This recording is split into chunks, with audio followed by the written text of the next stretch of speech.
श्रीयुगलचरणकमलभ्यो नमः। श्रीगुरुदेवाय नमः।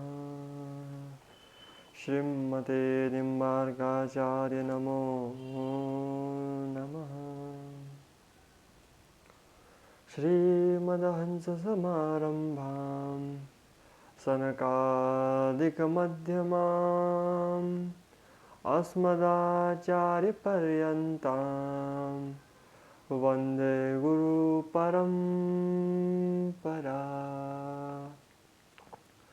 शान्ताकारं भुजगशयनं पद्मनाभं सुरेशं विद्याधारं गगनसदृशं मेघवर्णशुभाङ्गं लक्ष्मीकान्तं कमलनयनं योगिभिर्धीनगम्यं वन्दे विष्णु भवभयहरणं सर्वलोकेशनाथम्।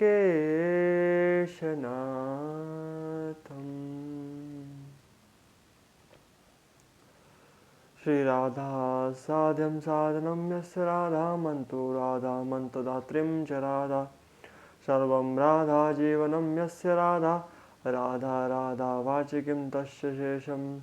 श्री राधे मेरी स्वामिनी में राधे तेरो दास जन्म जन्म मोह दीजियो श्री चंदन को आस। सब द्वारन को छोड़ के मैं आयो तुम्हारे द्वार अब विषवान की लाडली ने मेरी ओर निहार। बरसाने की राधिका नंद गाव के श्याम इनके चरण में मैं करूँ अब कोटि कोटि प्रणाम। कृष्णं नारायणं वन्दे कृष्णं वन्दे व्रजप्रियः कृष्णं द्वैपायनो वन्दे कृष्णं वन्दे ऋताक्षुतं देवकी वसुतं देवं कंसचाणूरमर्दनं देवकी परमानन्दं कृष्णं वन्दे जगद्गुरुम्।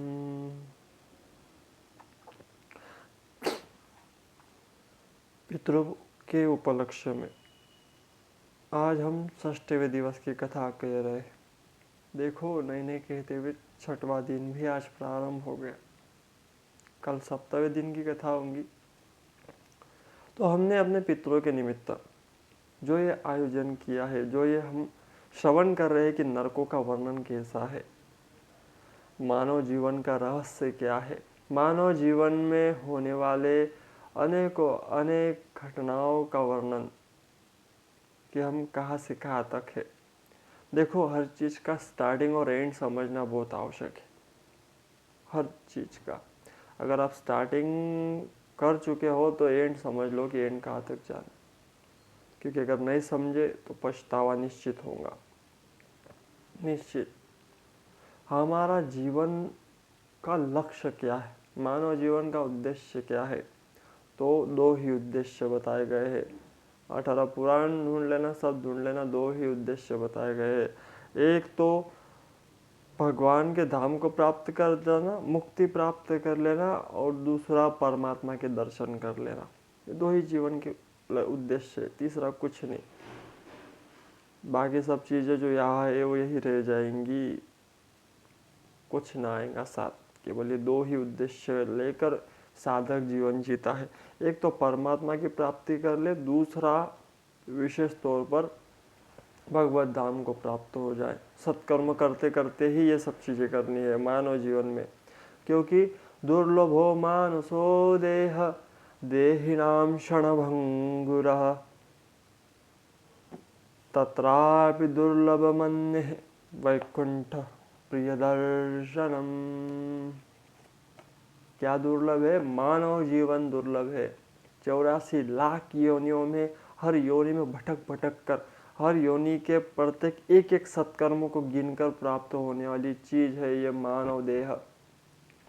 और इसे भी यदि तुमने भोग विलासों में, मायावादिता में, आकर्षणों में, आसक्ति में और अज्ञान में बिता दिया तो निश्चित अगले जन्म में फिर आओगे, लेकिन मानव बनकर नहीं, कहीं का पेड़ बनकर आओगे, पौधा बनकर आओगे, न जाने जलचर थलचर, आकाश में उड़ने वाले, जल में रेंगने वाले, ज़मीन पर रेंगने वाले, न जाने किन जीवों में आएंगे, क्योंकि ये फर्स्ट एंड लास्ट चांस है मानव जीवन।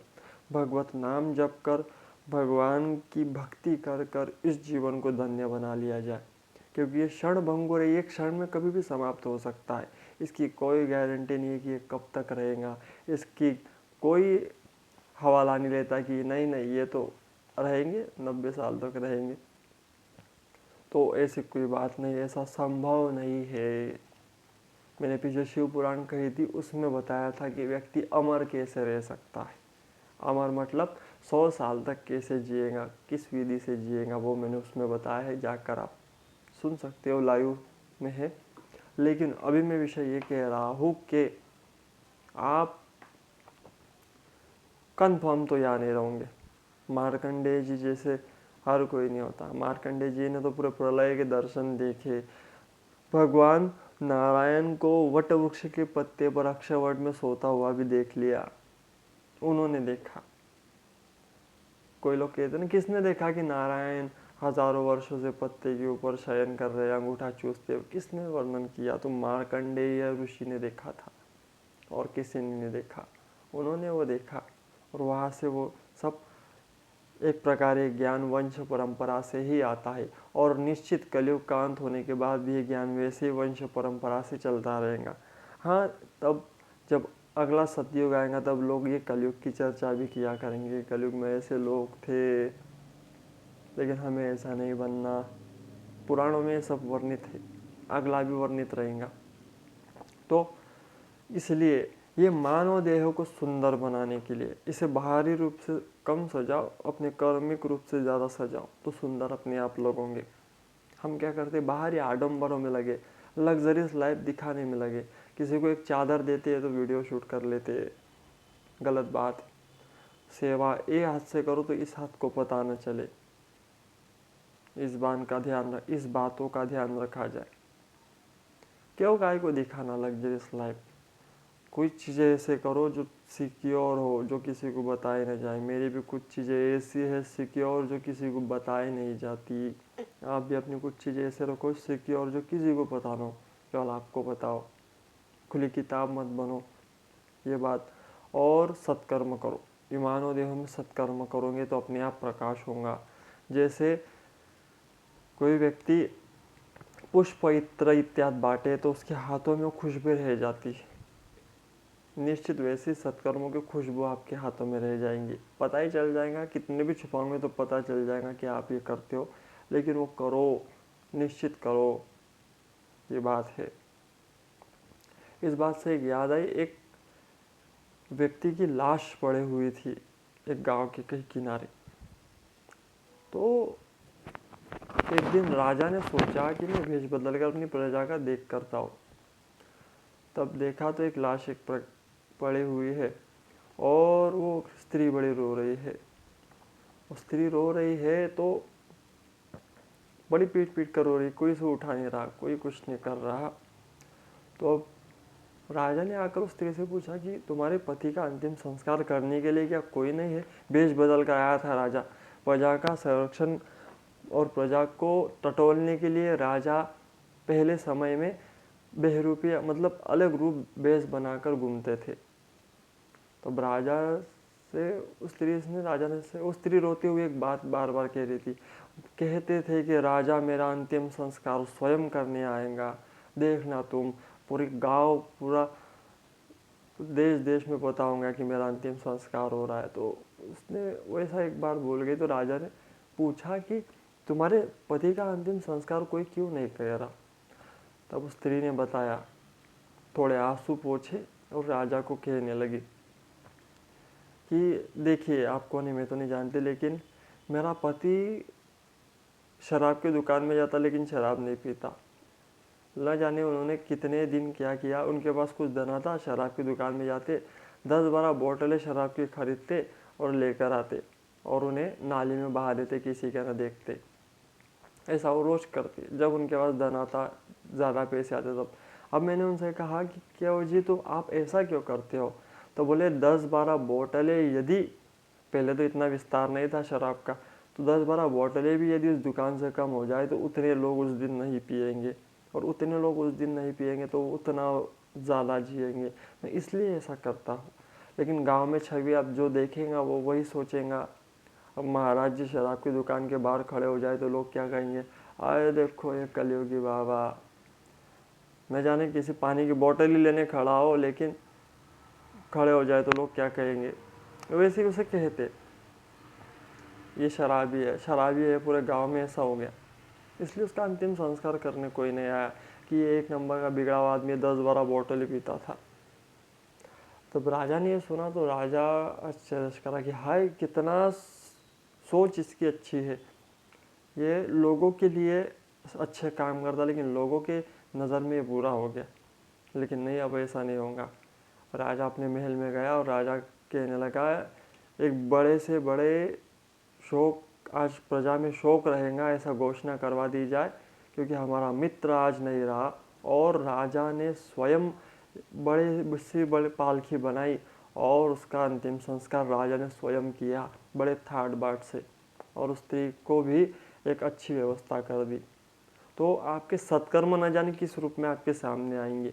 आप अच्छा करो, लोग आपको बुरा तो कहेंगे, कलयुग है, अच्छा काम करोगे तो लोग कहेंगे कोई काम नहीं है क्या तुझे, गरुड़ पुराण सुनते बैठा है, अपने पितरों के लिए कर रहा है।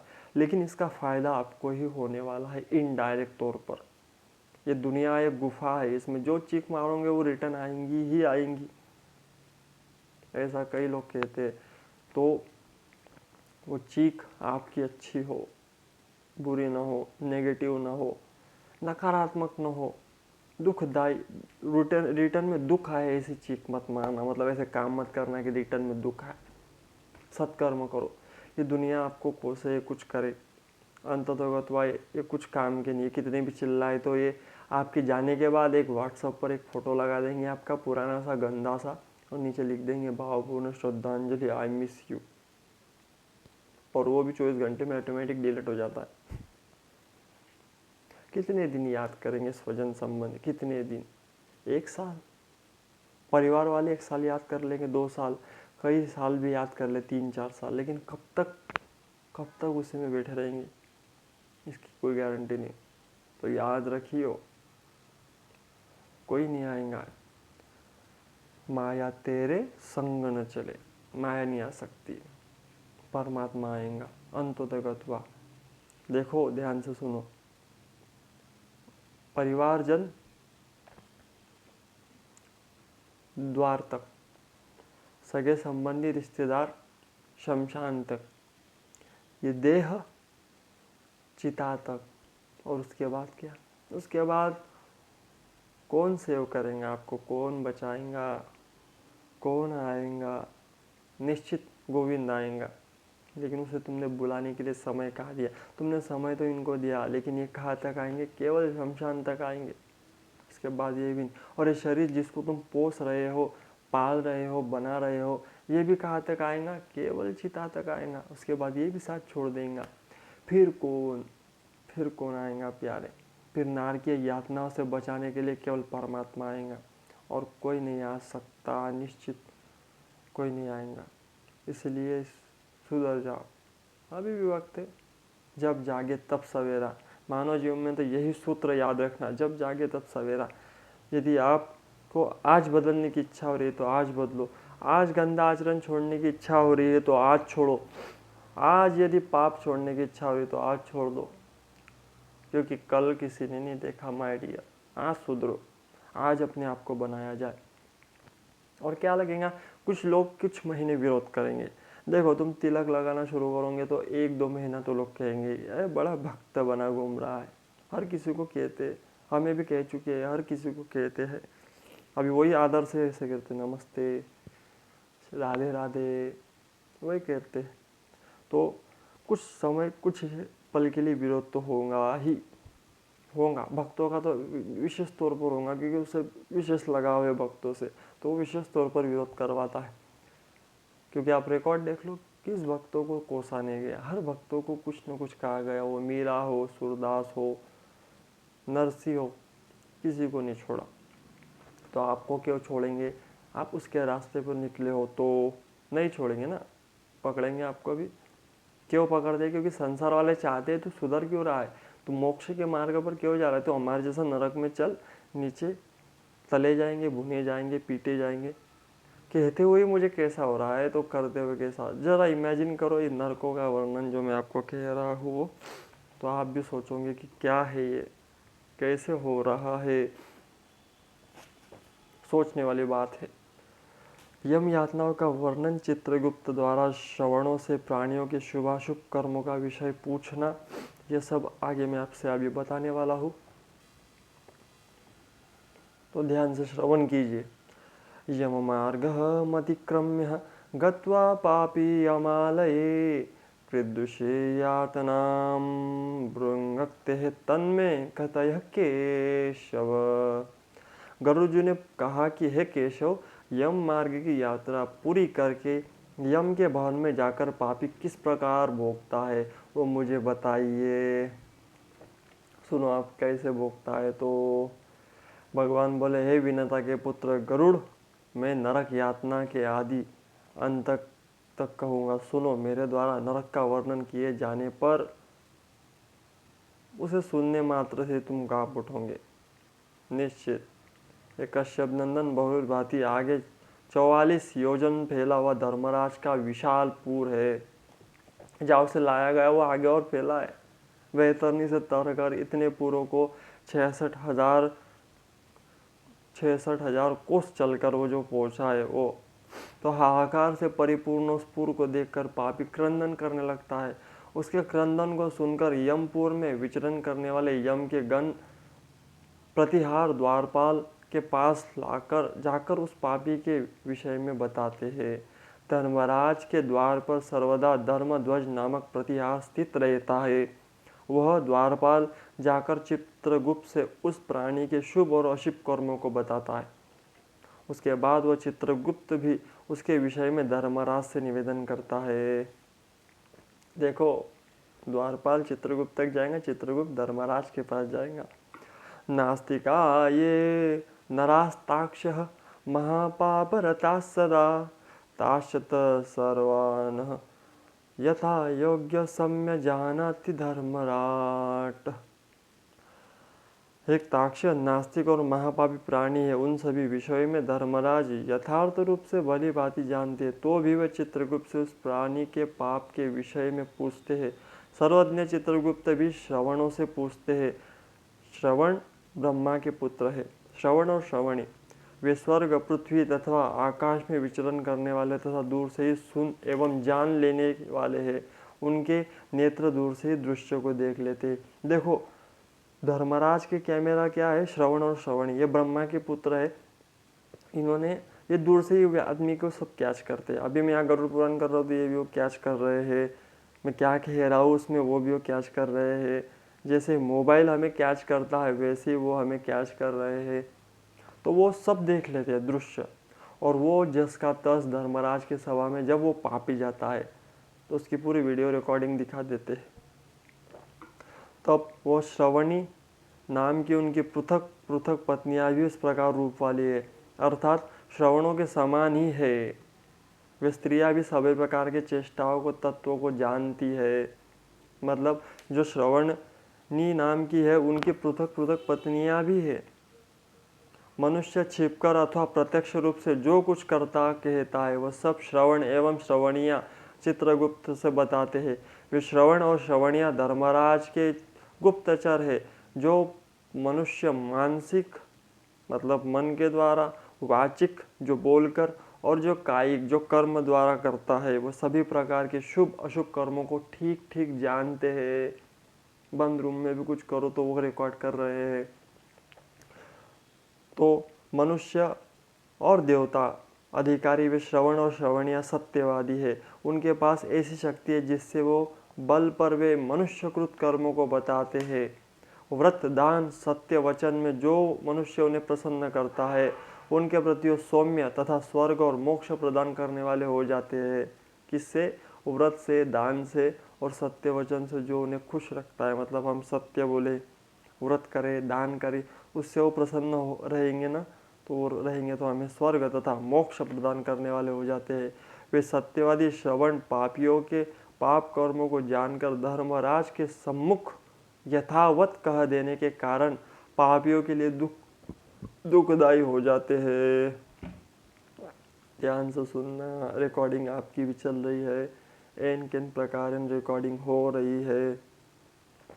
तो सूर्य, चंद्रमा, वायु, अग्नि, आकाश, भूमि, जल, हृदय, यम, दिन रात, दोनों संध्याएं और धर्म, ये सब मनुष्य के वृत्तांतों को जानते हैं। तुम्हारे वृत्तांतों को जानने वाली इतनी वीडियो रिकॉर्डिंग भगवान ने फिक्स कर रखी है। सूर्य, चंद्रमा, वायु, अग्नि, भूमि, जल, यम, दिन रात, संध्याएं और धर्म, मनुष्य के वृत्तांत। धर्मराज, चित्रगुप्त, श्रवण और सूर्य आदि मनुष्य के शरीर में स्थित सभी पाप पुण्यों को पूर्णतः देखते हैं।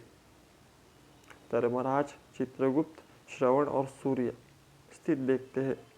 इस प्रकार पापियों के पाप के विषय में सुनिश्चित जानकारी प्राप्त कर यम उन्हें बुलाकर अत्यंत भयंकर रूप दिखाते हैं। यम भयंकर रूप में दिखता है।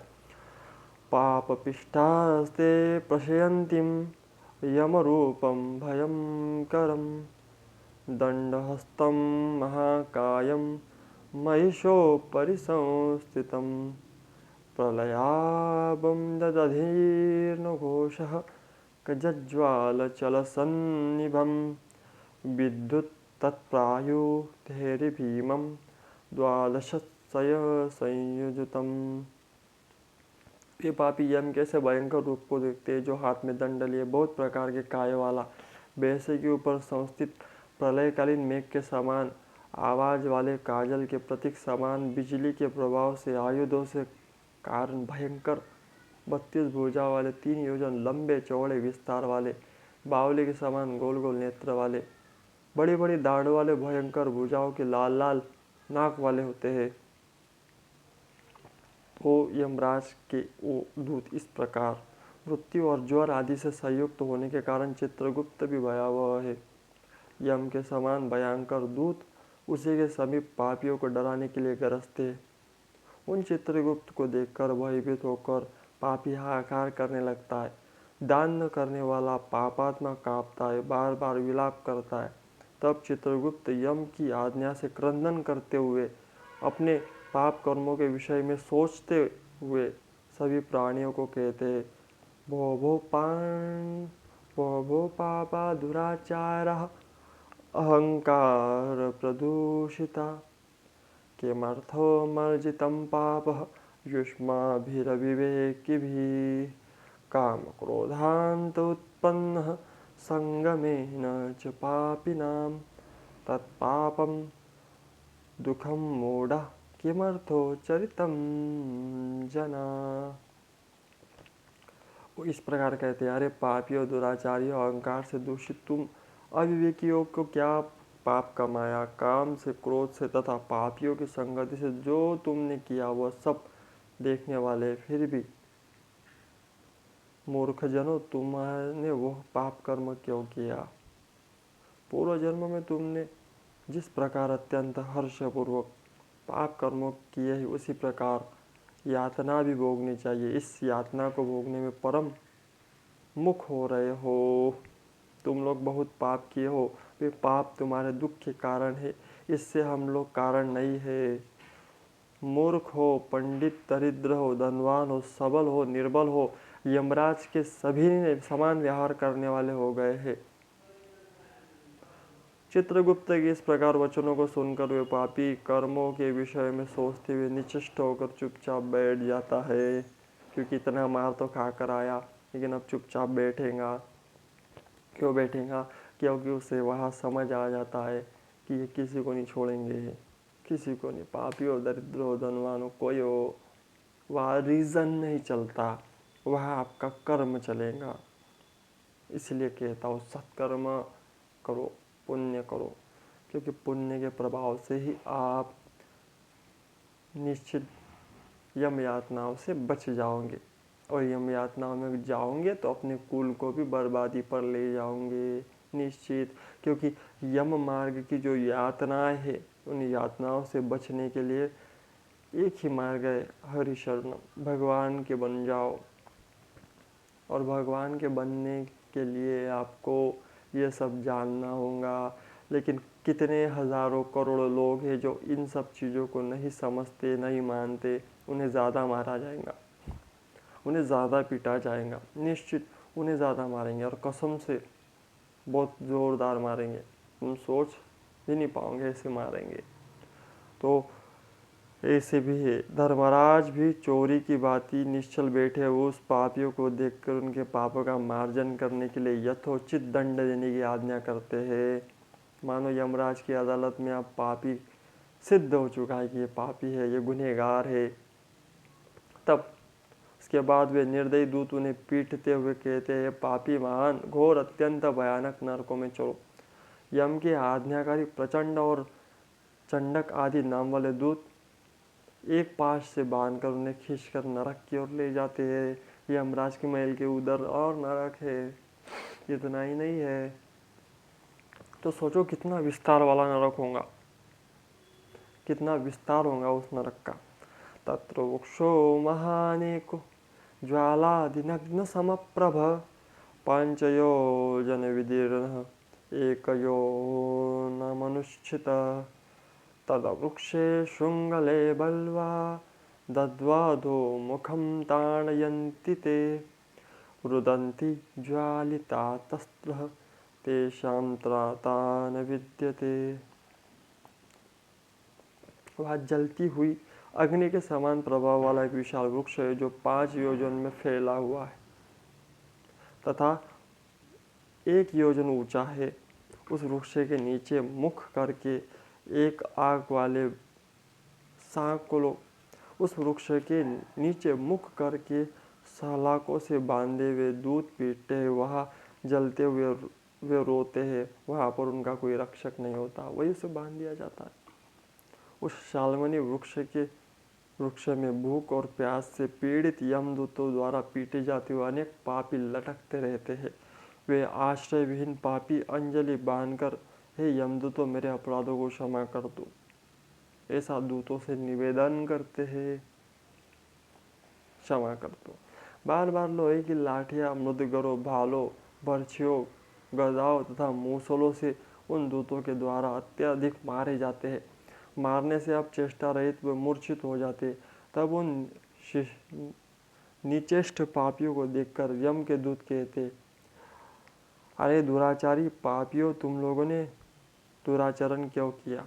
सुलभ होने वाले भी जल और अन्न का दान क्यों नहीं किया? फिर उनके पास भावनाएं नहीं होती, उनके पास भावनाएं होती है तो वो छोड़ देते ना। इसलिए यम ने भावनाएं नहीं रखी उनके भीतर, इसलिए वो कहते तुम लोगों ने आधा ग्रास भी किसी को नहीं दिया और न ही कुत्ते तथा कौवे के लिए बलि ही दी, मतलब उनके लिए खिलाया ही।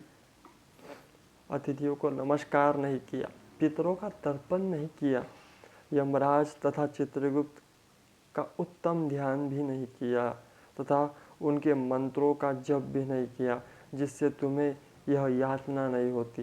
कभी कोई तीर्थ यात्रा नहीं की, देवताओं का पूजन भी नहीं किया। गृहस्थ आश्रम में रहते हुए भी तुमने हंतकार नहीं निकाला। हंतकार मतलब भोजन के लिए पूर्व चौके में बलि वैश्वदेव पंचबलि की विधि बताई गई है, जिसमें गाय, कुत्ते, कीट, मकोड़ों, अतिथि, इन 5 के लिए भोजन निकाला जाता था। इससे अंतकार कहा जाता है। जहाँ बलि वैश्वदेव संभव नहीं होता, वह माता अग्नि में अन्न की आहुति देकर गौ आदि के लिए कुछ भोजन सामग्री निकाल देती है, लेकिन वो भी नहीं किया। वो स्त्री हो या पुरुष, उनमें भेद नहीं हुआ। जो यहाँ कहते हैं ना स्त्री पुरुष एक है, वहाँ भी हो गए थे स्त्री पुरुष एक है। मारते पीटते हो, ये नहीं देखेंगे कि तुम्हारी सॉफ्ट स्किन है, तुम्हारे आईब्रो बड़े हुए हैं, तुम्हारे दांत प्यारे प्यारे हैं, ये नहीं देखेंगे। तुम्हारे सुंदर सुंदर बाल है, उसे खींचना होगा तो खींच कर ही लेकर जाएगा, और वहाँ सब लीगल है। जब तुम्हारे लिए यह पाप लीगल था तो वहाँ सब लीगल है। संतों की सेवा नहीं की, इसलिए आप स्वयं किए गए पापों का फल भोगो। क्योंकि तुम धर्महीन हो, इसलिए तुम्हें बहुत अधिक पीटा जा रहा है। भगवान हरि ईश्वर है, वे ही अपराधों को क्षमा करने में समर्थ है।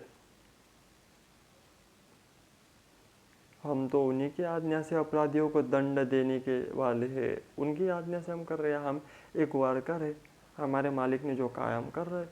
ऐसा कहकर वो दूत निर्दयता पूर्वक उन्हें पीटते हैं और उनसे पीटे जाने के कारण वो जलते हुए अंगार के समान नीचे गिर जाते हैं। गिरने से उस शालमलिन वृक्षों के पत्तों से उनका शरीर कटता है। नीचे गिरते हुए प्राणियों को कुत्ते खाते हैं, वे रोते हैं। रोते हुए उस प्राणियों के मुख में यमदूत धूल भर देते हैं। कुछ पापियों को विविध पाशों से बांधकर मृदुगों में पीटते हैं। कुछ पापी और से काष्ठा की भांति वो दो टुकड़े किए जाते हैं और कुछ भूमि पर गिराकर कुल्हाड़ी से खंड खंड किए जाते हैं। न जाने कैसे कैसे मार रहे हैं। सुनो ध्यान से, जाना ना पड़े इसलिए यही सुन लो, प्रैक्टिस करके जाना ना। कुछ को गड्ढे में आधा गाड़ कर सिर में बाण का भेदन किया जाता है, लक्ष्य बनाया जाता है। गड्ढे में आदमी को पूरा गाड़ दिया, सिर रन दिया और उसको बाण बनाता है, निशाने बनाए जाते हैं। मरता नहीं, मरना तो नहीं है, मरना हो गया एक बार, अब वह तकलीफें देने के लिए शरीर है। तो बाण बनाकर उसे वहां पर मारा जाता है, गड्ढे में गाड़ कर। कुछ और से कुछ दूर से पेरने वाले यंत्र में डालकर, जैसे गन्ने को चरखे में पीसा जाता है उस यंत्र में डालकर भली भांति पेरे जाते हैं। अब सोचो किस किस ने गन्ने का जूस पिया है, उसमें गन्ना डालता है निकालता है, डालता है निकालता है। तो कई लोग कहते बस कर, वो गन्ने का छिन्न भिन्न हो गया। यहाँ भी ये कहते बस नहीं करना, इसको पूरा छिन्न भिन्न करना है, क्योंकि इसको छिन्न भिन्न करने से ही इसके पाप कम होंगे। कुछ को चारों ओर से जलती हुई अंगारों से युक्त उन्मुख मतलब जलती हुई लकड़ी से ढक करके लोह पिंडी की भांति दत्काया जाता है। कुछ को घी के खोलते हुए कहाड़ों में, कुछ को तेल के कहाड़ों में तले जाते हुए बड़े की भांति इधर उधर चलाया जाता है। जैसे किसी किसने पकौड़े तले श्राद्ध पक्ष में, किस किस ने पूड़ी तली। माताएं बहनें क्या करती जरा ध्यान से समझना, घी को उबालती है, तेल हो घी उसको उबालती है, एकदम खोलता हुआ उसमें छींटा डालकर देखती है जरा कि वो छींटा भी जल जाए, उसमें पूरी डालती, उससे 100 गुना तेल उनका तपा हुआ होता है और वह वो आदमी को उल्टा सीधा कर कर भूंजते हैं। बौखलाता है, जैसे हाल उस पकौड़े का होता है, जैसा हाल उस पूरी का होता है, वो पक जाती है, ज़्यादा देर रहे तो जल जाती है, वैसा ही हाल उनका होता है पापियों का। कुछ को घी के खोलते हुए कहाड़ों में, कढ़ाई में डाला जाएगा। उनकी कढ़ाई कितनी बड़ी होंगी जरा आप भी सोचना। किन्हीं को अगर किसी को शौक हो तो श्लोक बता दूं, 50, 51, 52 गरुड़ पुराण के प्रेत कल्प के 3रे अध्याय के 50, 51 और 92 श्लोक को पढ़ लेना। उसमें कहा है अर्ध खट्वा वटे केश्चित दिभ्यन्त्यम मूर्धिसाय के अपरे यत्र मध्यस्थं पीडन्ते चेक्षुदंडवत् केचन प्राजजलामैनस्तुः संगरो परितो वृषम् उन्मुखैलवयित्वा च ध्यायन्ते लोहपिंडवत्। पढ़ लेना। केचित घृतमये पाके है, सुन लो क्या, केचित घृतमये पाके तैल पाके तथा परे, पाठ कर लो श्लोक। कहाटे क्षिप्त वटः वत प्रियाक प्रांते है यस्ततः, मतलब बड़े कढ़ाई में कभी तेल के कभी घी के, जैसे पकोड़े तलते हो वैसे तुम्हें तला जाएगा। किन्नी को मत वाले गजेंद्र के सम्मुख रास्ते में फेंक दिया जाता है। किन्नी को हाथ पैर बांधकर अधोमुख लटकाया जाता है उल्टा। किन्नी को कुएं में फेंका जाता है, किन्नी को पर्वतों से गिराया जाता है, कुछ को दूसरे कीड़ों से युक्त कुंडों में डुबा दिया जाता है। पहाड़ों से गिराया जाएगा, कुछ को दूसरे कीड़ों से युक्त जो नोचेंगे से कुंडों में डाल दिया जाता है। वह जल नहीं होता, कीड़े ही होते और हम होते। जहाँ वे कीड़ों के द्वारा व्यवस्थित हो, कुछ पापियों को वृक्ष के समान चोंच वाले बड़े बड़े कौवे, गीदे और मांसभोजी पक्षियों द्वारा शिरोदेश में, नेत्र और मुख में चोंचों वाले आघात करके नोचे जाते हैं। इसलिए श्री राधे राधे बोलना पड़ेगा, राधे राधे बोलना पड़ेगा, नहीं बोलोगे तो ये होगा। कुछ दूसरे पापियों को, अभी तो रुको है ना, कुछ दूसरे पापियों को ऋण को वापस करके प्रार्थना करते हुए, मेरा बेटा मेरा धन दो, यमलोक में मैंने तुम्हें देख लिया, मेरा धन तुम्ही ने लिया है। कुछ दूसरे पापियों को ऋण को वापस करने के लिए करते हुए, मतलब कोई यदि उधारी लेकर मर गया तो सुनो, उसका लौटाने आना पड़ेगा। कुछ वही मर गए हो तो उनके वो वहाँ लेंगे तुमसे। ऋण वापस करने की प्रार्थना करते हुए कहते, मेरा धन दो, मेरा धन दो, यमलोक में मैंने तुम्हें देख लिया है, मैंने पहचान लिया, तुम मेरे से उधार लेकर गया था। कई लोग लेकर जाते हैं, चोर लेते हैं, रख लेते हैं, कोई वापस नहीं देते। उन लोगों को ध्यान रखना, मेरा धन तुमने लिया, इस प्रकार कहते हुए तुम्हें नोचे जाएंगे। नरक में इस प्रकार विवाद करते हुए पापियों के अंगों से साणसियों से मांस नोच नोच कर यमदूत उन्हें देते हैं। विवाद करते हुए ध्यान रखना, जैसे कोई उधारी मांगने आया हो तो न दिए लौट गए तो वह उधारी मांगने आएगा, तो उस प्रकार नरक में ये विवाद करते हुए पापियों के अंगों से साणसियों द्वारा मांस नोच कर यमदूत उन्हें देते कि ले तेरी उधारी। ये खाल को निकाल निकाल कर तुम्हारी उधारी पूरी की जाएंगी, अगर निश्चित तुम नहीं सुधरे तो। यहाँ यदि तुम उधार लेकर मर गए, किसी का उधार नहीं लौटाया, किसी का धन, किसी की वस्तु नहीं लौटाई, तो वो बात अलग है कि वो कह दे कि नहीं आप रहने दो, हमें नहीं चाहिए, ये बात अलग। लेकिन यदि उसे ज़रूरत है, तुमने लिया है तो तुम्हारा धर्म है उसे जाकर देना। नहीं दिया तो तुम्हारी खाल को नोच नोच कर यमदूत उन्हें देंगे, ले अपनी उधारी चुका ले, ले अपनी उधारी चुका ले। तब क्या होगा मेरे दोस्त, तब क्या होगा? सुधर जाओ मेरे प्यारे, सुधर जाओ। इसलिए उधारी लेकर मत मरना, नहीं तो वो जिंदा रहा तो या उसके घर में गाय बैल भैंस कुत्ता बिल्ली न जाने क्या क्या बनकर आओगे, और अगर बैल तो बनकर आना ही पड़ेगा, अगर निश्चित तौर पर नहीं लौटाया तो कुत्ता बिल्ली कुछ न कुछ बनकर उसकी सेवा करनी पड़ेगी। उसके सेवा से ऋण होंगे तब जाओगे कहीं, और नहीं तो निश्चित उसे दे दो आप, उसका जो हो अभी दे दो, अभी सुधर जाओ। नहीं दे मरे तो फिर नोचा जाएगा। इस प्रकार पापियों को सम्यक प्रदर्शित करने के यम की आज्ञा से यमदूत खींचकर तामिस आदि घोर नरकों में फेंक देते हैं। नरका दुख बाहुलास्तत्र वृक्षो समीपतः ते विश्वन्ति यमुत्तुखं तद्वाचामप्यगोचरा चतुर्श्रितलक्षणा नरका सन्ति खेचरा तेषां मध्ये घोरतमा धीरेयात् किवंचित। वृक्षों के समेत बहुत बड़े दुखों से परिपूर्ण नरक में जिनको प्राप्त होने वाले महान दुखों का वर्णन वाणी से नहीं किया जा सकता। हे आकाशचारिन गरुड़, नरकों की संख्या 24 लाख है। उनमें अत्यंत भयंकर प्रमुख नरकों की संख्या 21, तामिश्र, लोह शंकु, महारैरव, शाल्मनी, रैरव, क्रूडमल, कालसूत्र, वृत्तिक, संघान, लोहितोष, साविश, संप्रापन, महानिरय, ककोल, संजीवन, महापथ, अविची, अंधतामिश्र, कुंभिपाक, संप्रातम तथा तपन, ये 21 नरक है। ये सभी अनेकों प्रकार की यातनाओं से परिपूर्ण होने के कारण भेदों से परिकल्पित है। अनेकों प्रकार के पाप फल प्राप्त होते हैं। ये यम के दूतों ने अधिष्ठान है।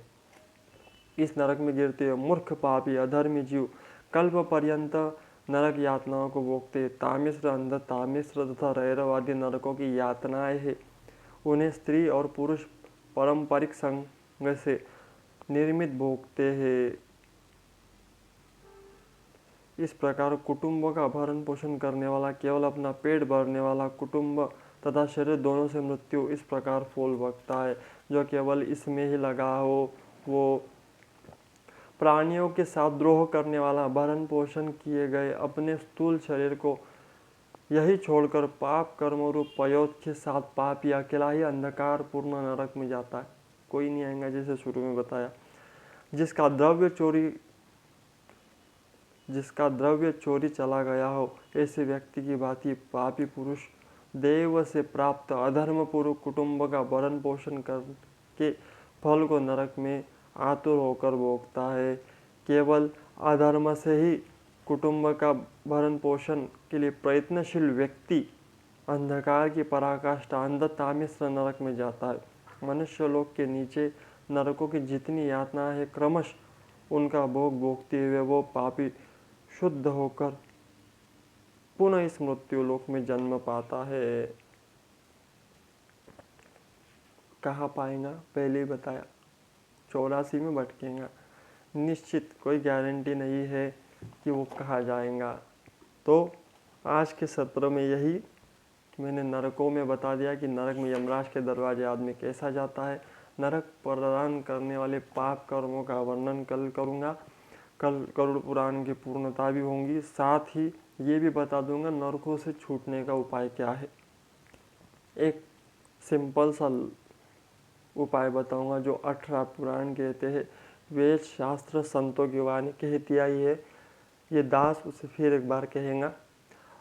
समझ आई तो करना, नहीं तो पीटने के लिए तैयार रहना। और दूसरी बात, श्रीमद् भागवत में जिनको भी सहयोग करना है, अपने पितरों के लिए पाठ करवाना है, निश्चित मुझे मैसेज करें श्री राधिका नंदन ठाकुर इस अकाउंट पर। अपने पितरों के लिए आप 1 दिन, 3 दिन, 5 दिन अथवा 7 दिन का पाठ आप करवा सकते हो। निश्चित उसकी जानकारी आपको मेरे अकाउंट से लेनी होगी। मुझे मैसेज करना, मैं स्वयं बता दूंगा, या मेरे जो अकाउंट हैंडल करते हैं उनसे बताने लगाऊंगा। तो निश्चित आप मेरे एक ही अकाउंट पर मैसेज करोगे तो मैं ये बताऊंगा श्री राधिका नंदन ठाकुर जी महाराज इस अकाउंट पर आप मैसेज करें तो मैं ही आपको बताऊंगा। तो तब तक के लिए सभी को राधे राधे। कल हम गरुड़ पुराण की पूर्णता और परसों श्रीमद् भागवत का पाठ हम प्रारंभ करेंगे। भागवत भी आप मन लगाकर सुनना, अपने घर में लगाकर रखना, तो आपके पितरों को तृप्ति निश्चित होंगी ही। सभी को राधे राधे। बोलो गरुड़ पुराण की जय, बोलो भगवान नारायण की जय, बोलो गरुड़ जी महाराज की जय। राधे राधे।